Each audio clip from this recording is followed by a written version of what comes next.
I see the athleticism. Yeah. He looked like he believed in it, though.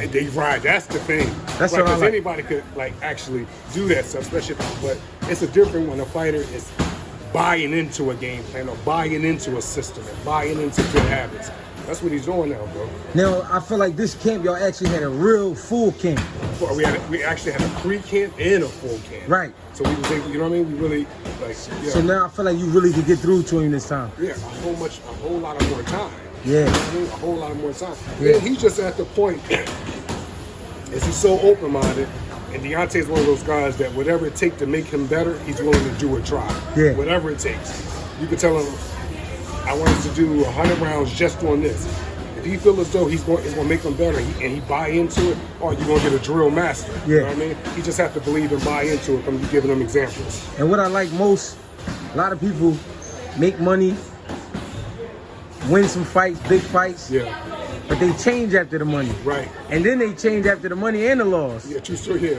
But he looked hungry. Yeah, true story, yeah, because he want to be undisputed. He want to be two-time heavyweight champ. Yes, sir. You got to do sometimes in boxing, what I know is you got to do things you never did to get things you never had. He's never became two-time heavyweight champion in the world. Right. He tried it. He came up short in a hell of a trilogy, but he's willing to go again.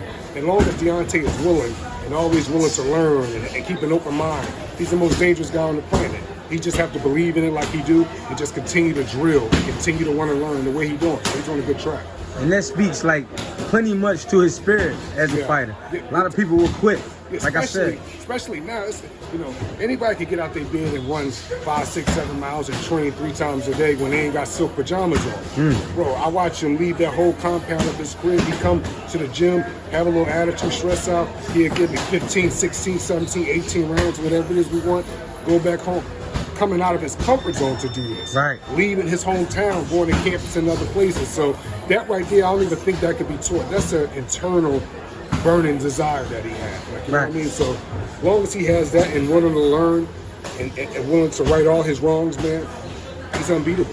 One thing people have been burning me up with is mistaking you for a guy who doesn't know what's going on in this game, or as a teacher, but they don't really understand where you come from. Absolutely. Can you break down a short story for me? Absolutely, man. I come from the cloth of Fred Jenkins. I come from the cloth of Al Fennell. I come from the cloth of Moses. I come from the cloth of Al Mitchell. I come from the cloth of Emmanuel Stewart, Harold Knight, Joe Goosen.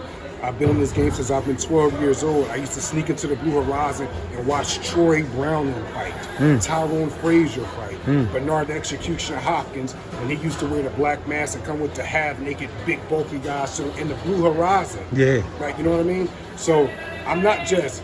Someone asked me the other day, and they was like basically asking me how do I feel about having a job. I say this with pure confidence. I'm overqualified for this shit when it comes to being a teacher. Overqualified, because when I think about it, the cloth I come from and the teachers that taught me and the hometown I come from, it don't get no more qualified than guys like myself, guys like you, like, you know what I mean? So what I'm not going to do is think since trainers have been in this longer than me and older than me, they have had certain amount of world champions, that what I'm learning is that don't make you a better trainer than other trainers. Right. Half of my favorite trainers haven't even had a world champion before. Right. Like, you get what I'm trying to say, bro? So it's almost like the cloth I'm from is just that North Philly cloth with nothing but great teachers. I'm talking about in the rims of the gym. Right. The teachers that hang around. I'm talking about the spoons. Old school, old head spoon that used to make us all do our calisthenics and give us teaching drills for fundamentals. I'm talking about Fred Jenkins, Jerome Silky Jackson, Marvin Garrett, Boogaloo Watts, Boogaloo Bro. My cloth is crazy. Yeah. This is me being nice. But now listen, and I haven't been nothing but a student since 12. Right. I'm a student teacher. Right. I'm not some great. I'm a student. I'm forever a student. Right. And that right there is what makes me dangerous as well. Like anybody, the more you're willing to learn, the more ammunition it gives you, not just in boxing, but in life. And that's what I do. Now that's just the cloth you from. What about the cloth you created, your own career? That's what I'm trying to say. And been all over the world. Yeah, absolutely. And Fred Jenkins saved my life. He told me if I was to box, boxing would take me anywhere I wanted. It would keep me out of trouble. I listened to him. Years later, I was a junior Olympic champion, #1 in the country. Then I turned open class. And then I won the whole U.S. national championships. Became #1 in the country again. Went to Russia for it. Went to Mexico for it. Went to then I turned pro. I did Shelly Thinkful main events. They signed me to a contract. I went like 32-0 before I lost my first fight to Derek Chisora. Then I lost a fight to Deontay Wilder. Then I lost a fight to Luis Ortiz. But even in between those losses, I still won fights. Yeah. I'm overqualified, maybe not even for a training position, but when it comes to learning your craft, I got the 10,000 hours in.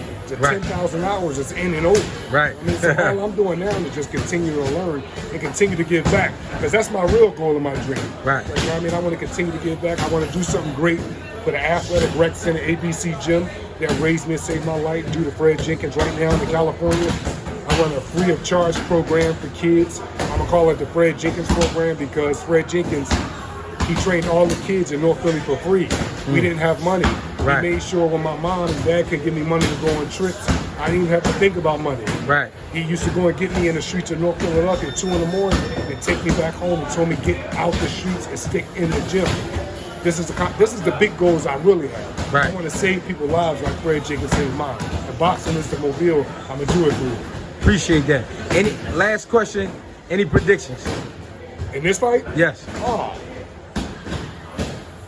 I believe the Deontay Wilder that I trained, the Deontay Wilder that extremely creative, the open-minded Deontay, I believe he's going to create, I believe we are going to create a comfortable environment in our house, because the Barclays Center is his house. We're going to make Robert Helenius very comfortable, and then we're going to become a rude house guest, and then it's going to be lights out. I can't say what round, because I'm done with rounds with Deontay. I want him to do systematic surgical breakdowns and then get knockouts. That's what I want him to get, not just going out there and going gung-ho.